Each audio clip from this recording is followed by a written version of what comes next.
ঢাকা কালনা যশোর মহাসড়কের নড়াইলের লোহাগাড়ার লক্ষ্মীপাশা নামক এলাকায় ট্রাকের ধাক্কায় মিনি ট্রাকে থাকা ১,৮০০ মুরগির মৃত্যু হয়েছে।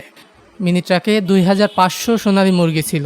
গত শনিবার রাত ২:৩০টার দিকে নড়াইলের লোহাগাড়ার লক্ষ্মীপাশায় ঢাকা কাউন্টার নামক স্থানে এ দুর্ঘটনা ঘটে। দুর্ঘটনার শিকার মুরগি বহনকারী মিনি ট্রাকের ড্রাইভার মোহাম্মদ বাহাদ জানান, তিনি সাতক্ষীরার শ্যামনগর থেকে ২,৫০০ সোনালী মুরগি নিয়ে ঢাকার উদ্দেশ্যে যাচ্ছিলেন। রাত ২:৩০টার দিকে লোহাগাড়ার লক্ষ্মীপাশা ঢাকা কাউন্টার নামক স্থানে তিনি ও হেলপার মিনি ট্রাকটি সড়কের পাশে পার্কিং করে চা খাওয়ার জন্য পাশের একটি চায়ের দোকানে যায়।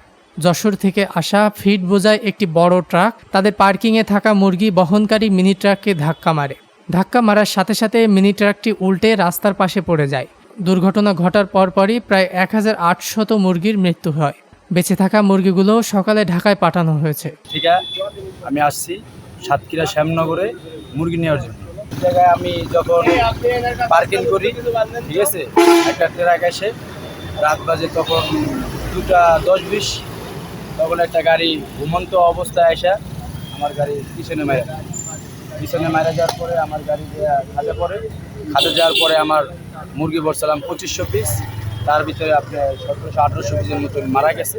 2 গাড়ি পুলিশ আসছিল। পুলিশ আসার পরে ওই ট্রাকের কাগজপাতি, লাইসেন্স সব নিয়ে যায়। পরে তারা রাত্রেবেলা চলে যায়, সকালবেলা তারা আবার আসে। আসার পরে তারা বললে যে গাড়ি যেহেতু অ্যাক্সিডেন্ট দুর্ঘটনা হয়েছে, আপনারা যদি দুজন যদি উভয়পক্ষে মিল বিবেচনা করতে পারেন তাহলে আমাদের কিছু করার নেই, আর যদি না করেন তারা মামলা হিসাব করে আপনাদের থানায় আসতে হবে। তিনি আরও বলেন, মুরগি বহনকারী মিনি ট্রাকেও মারাত্মক ক্ষয়ক্ষতি হয়েছে।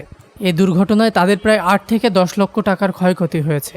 ট্রাক ও মিনি ট্রাকের মালিকের মধ্যে সমঝোতা হয়েছে। এ দুর্ঘটনায় কোনো লোক আহত হয়নি বলেও তিনি জানান। ডেস্ক নিউজ, দৈনিক রানার।